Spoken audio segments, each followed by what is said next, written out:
Hello friends, मैं संदीप देसाई आप सबका आपके चहेते सेक्स एक सुखी जीवन का मंत्र डॉक्टर विजय दहीफले के साथ इस खास कार्यक्रम में तहे दिल से स्वागत करता हूं। दोस्तों, हमें जब भी कोई मेडिकल इमरजेंसी आती है या फिर स्वास्थ्य से जुड़ी कोई भी परेशानी सताती है, तब हम क्या करते हैं? सबसे पहले हम वो सारी चीजें हमारे फ्रेंड्स या फैमिली के साथ शेयर करते हैं। दोस्तों, पर जब भी हमें कोई सेक्स से जुड़ी परेशानी सताती है, तब हम ऐसा नहीं कर पाते क्योंकि हम इस बारे में बात करने में झिझकते हैं या शर्मा जाते हैं। दोस्तों, पर आप शर्माने की बिल्कुल जरूरत नहीं है क्योंकि डॉक्टर विजय दहीफले आपके सारे सेक्स रिलेटेड सवालों के जवाब बहुत ही पॉजिटिव तरीके से देंगे। दोस्तों, पर शो को शुरुआत करने से पहले जानते हैं डॉक्टर विजय दहीफले इनके बारे में। डॉक्टर विजय दहीफले ये सेक्सोलॉजिस्ट, यूरोलॉजिस्ट और एंड्रोलॉजिस्ट है। डॉक्टर के क्लिनिक औरंगाबाद, हैदराबाद, दिल्ली में द्वारका, पुणे, नवी मुंबई में नेरुल, दादर, अंधेरी, कल्याण, नासिक, अहमदाबाद और दुबई में है। डॉक्टर विजय दहीफले का भारत एवं अन्य देशों में कॉन्फ्रेंसेस और सेमिनार के लिए आना जाना रहता है, जिसमें डॉक्टर सेक्स रिलेटेड सलाह मशवरा करते रहते हैं। और इस खास शो में विजय दहीफले जी का स्वागत करते हैं। नमस्ते। बिल्कुल, हम जानकारी ले रहे कि सेक्सुअल डिस्फंक्शन की आज जानकारी लेंगे। सेक्सुअल डिस्फंक्शन और सेमेन या धातु के फायदे क्या है, इसके बारे में बहुत बार लोगों से सवाल पूछे जाते हैं, दर्शकों से भी डिमांड की जाती है कि टॉपिक लेना चाहिए और दर्शकों की डिमांड की वजह से हमने ये टॉपिक लिया। एक पहला सवाल है कि सेमेन या धातु का प्री एक्लेमेशिया रोकने पर क्या असर होता है? डेफिनेटली यहाँ पे संदीप जी, जो हमारी सीरीज चल रही है सेक्स एजुकेशन, सेक्सुअल अवेयरनेस और सेक्सुअल सेफ्टी, इसके अंदर हम बहुत ही बेहतर इन्फॉर्मेशन ले रहे, साइंटिफिक इन्फॉर्मेशन ले रहे सेक्सुअल डिस्फंक्शन की, male sexual dysfunction, female sexual dysfunction, semen, उसके फ़ायदे या और क्या क्या फ़ायदे होते हैं। इसमें ये फ्रेम में हमारी एक time, place, person, condition, culture, safety, consenting, अपना ओन और नॉन पार्टनर। प्री एक्लाम्पसिया एक काफ़ी डिफिकल्ट वर्ड है, लेकिन बोलता हूँ प्री एक्लाम्पसिया क्या होता है। प्रेगनेंसी होने के बाद कुछ फीमेल्स में पाँव के ऊपर सूजन आना, ब्लड प्रेशर बहुत ज़्यादा होना और उसकी वजह से एबॉर्शन या बहुत बार वहाँ पे मिसकैरेज होना। लेकिन ऐसे केसेस टालने के लिए ये सीमेन का बहुत बड़ा रोल है।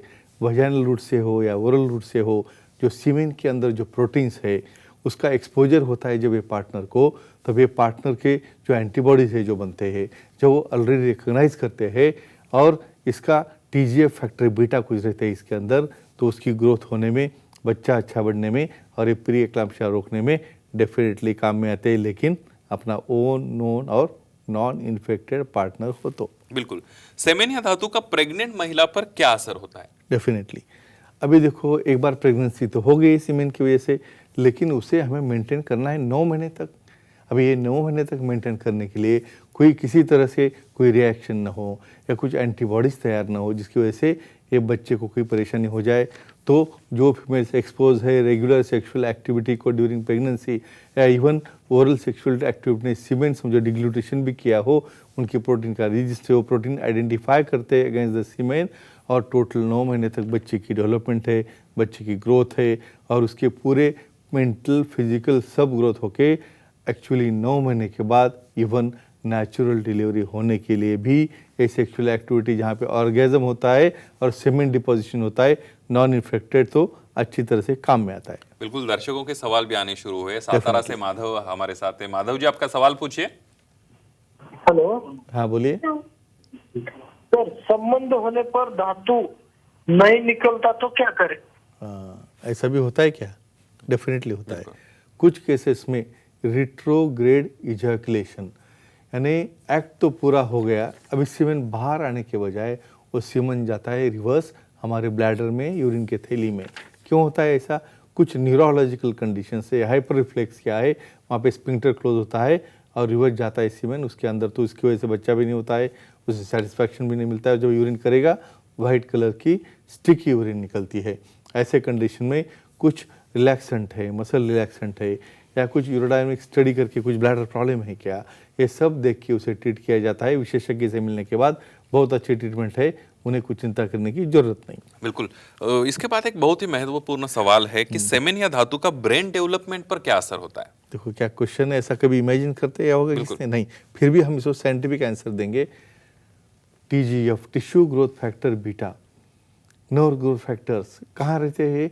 सीमेन के अंदर सबसे ज़्यादा रहते हैं। समझो एक पीरियड में आपकी एक्टिविटी अच्छी हो रही है, इवन काफ़ी लोगों को कन्फ्यूजन है प्रेगनेंसी में सेक्स करना या नहीं करना, उसका हम सेपरेट टॉपिक लेने वाले हैं। लेकिन यहाँ पे जो सीमेन फैक्टर है, ये ग्रोथ फैक्टर है, ये क्या करते हैं?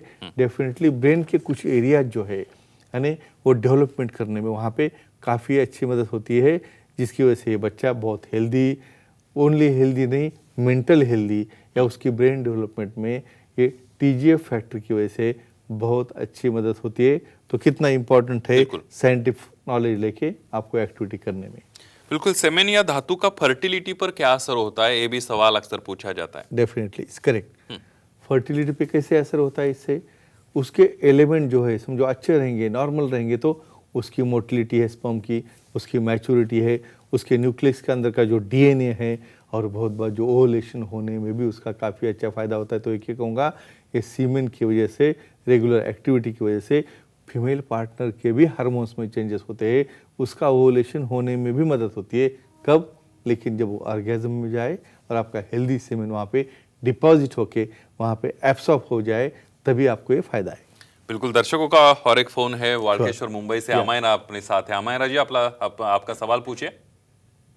सलाम सर। हाँ सलाम, बोलिए। सीमेन या धातु का उपयोग कॉस्मेटिक और स्पा में होता है क्या? देखो कॉस्मेटिक और स्पा में बिल्कुल होता है। कुछ फॉरेन कंट्रीज में आपको बोलता है, देखो ये डायरेक्ट सीमेन नहीं रहता है, उसके ऊपर प्रोसेस करके एक्शन करके स्पर्मिडीन ये एलिमेंट हर एक कॉस्मेटिक में रहता है, उसके सिवा कॉस्मेटिक बनता ही नहीं है, लेकिन वो प्रोसेस रहता है, उसे प्रोसेस करके इन्फेक्शन निकाला जाता है और स्पर्मिडीन बाहर लेते हैं। तो स्पा में इवन बॉडी मसाज करने के लिए उसको यूज़ किया जाता है, और उसी के साथ कुछ केसेस में इवन खाने के रेसिपीज में भी इसका यूज़ किया जाता है, जो कि वेरी हाई न्यूट्रिशियस और वेरी हाई प्रोटीनियस डाइट रहता है। तो डेफिनेटली कॉस्मेटिक में, कुछ एंटी एजिंग हमारे क्रीम्स है, या कुछ स्पा में भी मसाज के लिए यूज़ किया जाता है। अधिक इन्फॉर्मेशन के लिए उन्होंने हमारे जो बुक है हिंदी में सुखी जीवन का मंत्र, वो रेफर करना चाहिए। बिल्कुल। अगला एक सवाल है कि सेमेन या धातु में कौन से न्यूट्रिएंट होते हैं? आपने बोला कि बहुत सारे प्रोटीन होते हैं या बहुत ही जो लाभदायक होता है सब, उसके अंदर एलिमेंट न्यूट्रिएंट क्या होते हैं? करेक्ट। 200 तरह की प्रोटीन्स है, उसके साथ कैल्शियम है, उसके साथ मैग्नीशियम है, क्लोराइड्स है, फ्रुक्टोज है, ऐसे तरह के मैग्नीशियम, जिंक, इतनी लिस्ट आप निकालोगे तो ये सब एक्सट्रैक्ट यानी हमारे बॉडी का पूरा न्यूट्रिशियस एक्सट्रैक्ट जो रहता है ये सीमेन के अंदर रहता है। लेकिन ये एक्सट्रैक्ट के अंदर इन्फेक्शन चला गया तो पूरा काम से गया। तो इसलिए इम्पॉर्टेंट है जो नॉन इन्फेक्टेड, नॉर्मल और हेल्दी सीमेन, वही ये हेल्दी इफेक्ट दे सकता है। बिल्कुल। एक सवाल है कि सेमेन या धातु का वीर्यस्खलन नहीं हुआ तो क्या होता है? ये बहुत बहुत बेहतरीन क्वेश्चन है। देखो ताओइस्ट यानी चाइना में देखा गया है, कुछ लोग ऐसी कला सीखते हैं कि खुद का वीर्यस्खलन न करते हुए उसे वहीं पे होल्ड करके अपने ही ब्लड में वो मिक्स हो जाता है, और अपने ही ब्लड में मिक्स होके और नॉर्मल एलिमेंट बन जाता है। तो कभी कभी लोग पूछते हैं ना, मेरा वीर्यस्खलन बहुत ज़्यादा हो गया इसलिए मैं वीक हो गया, मेरी पावर चली गई, ऐसा नहीं रहता है। लेकिन समझो सीमेन बाहर नहीं आया तो उसका और कुछ नहीं होता है, अपने बॉडी में ही विलीन हो जाता है, ब्लड में मिक्स हो जाता है, और ऐसे तरह के बड़े बड़े एडवांटेज है। लेकिन अपना own and known partner, non infected partner, तो फ्रेंड्स ये सीमेन का यूटिलाइजेशन उपयोग सिर्फ साइंटिफिक तरह से करें और अपना लाइफ एंजॉय करें। बिल्कुल डॉक्टर साहब, आपने बहुत ही अच्छा मार्गदर्शन किया है, लेकिन वक्त की पाबंदी होने के कारण हमें यहाँ रुकना पड़ता है। आप भी डॉक्टर साहब की सलाह लेना चाहते हैं तो स्क्रीन पर जो कॉन्टैक्ट नंबर दिए गए हैं, सेंटर्स के नाम दिए गए हैं, ईमेल आईडी भी दिया गया है, उस पर अपॉइंटमेंट ले सकते हैं और बहुत ही पॉजिटिव तरीके से अपनी समस्या का समाधान पा सकते हैं। और इसी के साथ हम इस खास शो में यही रुकते हैं। शुक्रिया।